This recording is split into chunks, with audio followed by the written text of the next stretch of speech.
अभिनंदन, आभार और बहुत बहुत स्वागत है दोस्तों ज्योतिष विज्ञान के इस ऐतिहासिक चैनल पर।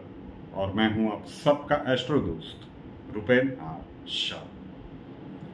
पिछले कुछ दिनों से कई दर्शकों के कमेंट्स भी आ रहे थे और व्यक्तिगत तौर पे हमारी भी एक प्रबल इच्छा थी कि चंद्रयान 3 के ऊपर कोई एस्ट्रोलॉजिकल एनालिसिस किया जाए।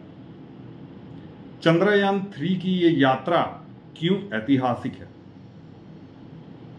मिसाइल मैन कहे जाने वाले स्वर्गीय अब्दुल कलाम जी ने एक बहुत ही इंपॉर्टेंट स्टेटमेंट कहा, इंतजार करने वाले को सिर्फ उतना ही मिलता है जितना कोशिश करने वाले छोड़ देते हैं। और उसी वाक्य को चरितार्थ करके इसरो आगे चल रहा है। चंद्रयान सीरीज में जो कुछ भी चल रहा है, चंद्रयान का क्रैश लैंडिंग करवाया गया था 2008 में। फर्स्ट एफर्ट था कि भाई नहीं, हमें क्रैश लैंडिंग ही सही लेकिन सतह तक पहुंचना है। चंद्रयान 2 2019 में कोशिश की गई थी, सॉफ्ट लैंडिंग नहीं हुई थी, हार्ड लैंडिंग हुई थी, तो इसे मिश्र परिणाम वाला एफर्ट कहा गया। कई लोगों को ये पता नहीं होगा, तो पहले समझ लीजिए कि क्यों ये बहुत ही ऐतिहासिक है।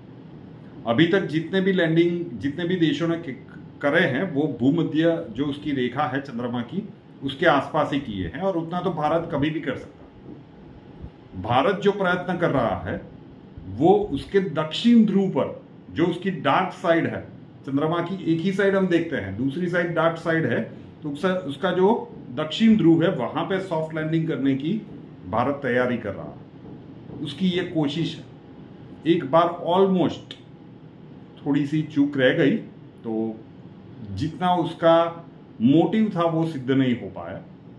लेकिन फिर से एक बार 14 जुलाई को श्री हरिकोटा सेंटर से, आंध्र प्रदेश से इसे लॉन्च किया जाएगा। तो एस्ट्रोलॉजिकल एनालिसिस देखिए, ये 40 दिनों का समय अंतराल कहा जा रहा है कि 24 अगस्त को वो अपने गंतव्य स्थान पर पहुंचेगा और किस प्रकार की परिस्थितियां बनेगी। सबसे पहले अगर जिस समय पे ये लॉन्च होने वाला है उस समय की बात करें तो वृश्चिक लग्न की कुंडली आती है। तो जिस प्रकार की ग्रह गोचरीय अवस्थाएं उस समय पे बनी हुई है, तो एक संभावना है, जो आई थिंक अक्षय कुमार साहब की एक मूवी आई थी मिशन मंगल, कि हवामान की कोई विपरीत परिस्थितियां न बने। रेन सबसे बड़ा फैक्टर हो सकता है। जिस प्रकार से वृश्चिक लग्न के लिए उस दिन की कुंडली बन रही है और जो निकल के आ रहा है तात्पर्य कि अगर हवामान की, मतलब बारिश की, कोई लाइटनिंग वगैरह हो रहा है, ऐसी विषम परिस्थितियां न बने, बहुत ही ज्यादा बारिश हो रही है, किस प्रकार से हमें नहीं पता, लेकिन होता है ना कई बार कि बहुत ज्यादा एटमॉस्फेरिक कंडीशंस फेवर ना कर रही हो तो उसे पोस्टपोन किया जाए। तो एक संभावना ये बन सकती है। इसके चांसेस कितने हैं? कुछ परसेंट हम कह सकते हैं, 20 to 30% हो सकता है। अब मान लीजिए कि ये थोड़ी सी बारिश हो रही है और उसी टाइम पे लॉन्च हो गया, तो क्या लॉन्च सक्सेसफुल होगा?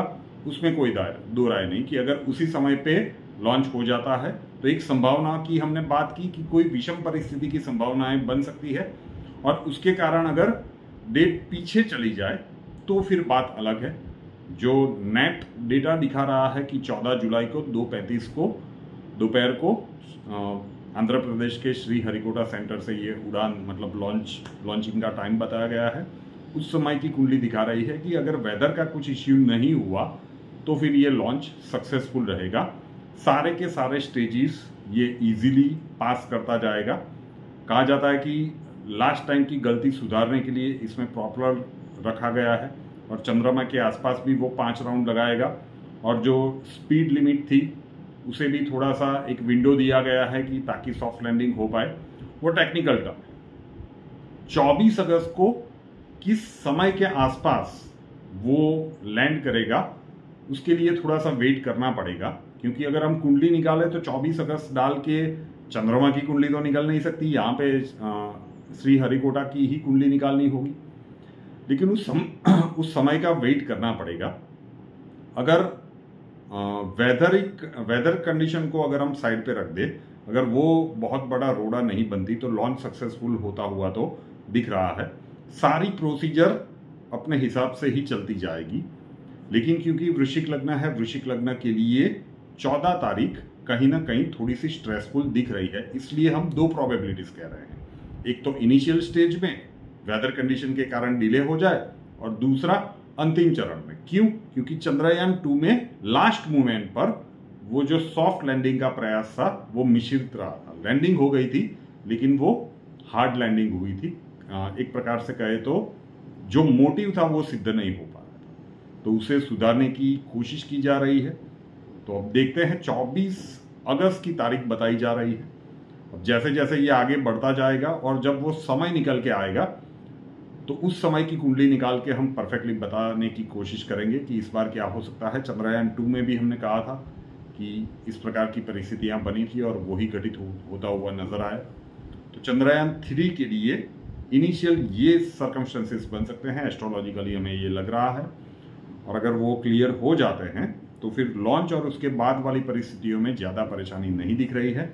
अंतिम चरण के लिए 24 अगस्त को वो समय कौन सा निकल के आता है, IST मतलब इंडियन स्टैंडर्ड टाइम, उसके लिए थोड़ी सी राह देखेंगे।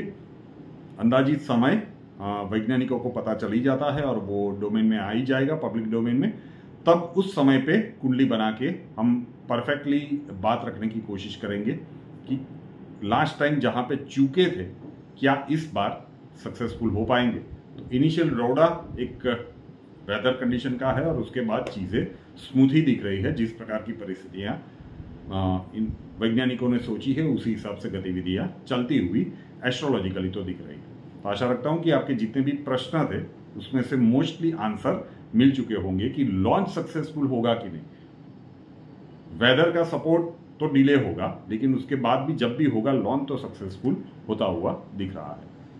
फाइनल कंडीशन के लिए वो जो टाइम आएगा उसके लिए थोड़ा सा वेट करते हैं। रूपेनाथ शाह नाम के इस YouTube चैनल को अभी तक सब्सक्राइब नहीं किया है तो कर लीजिए, साथ वाला बेल आइकन दबा दीजिए और उसके बाद 3 ऑप्शंस आएंगे, ऑल के ऊपर क्लिक कर दीजिए ताकि हर नए वीडियो की नोटिफिकेशन आपको सबसे पहले मिलती रहे।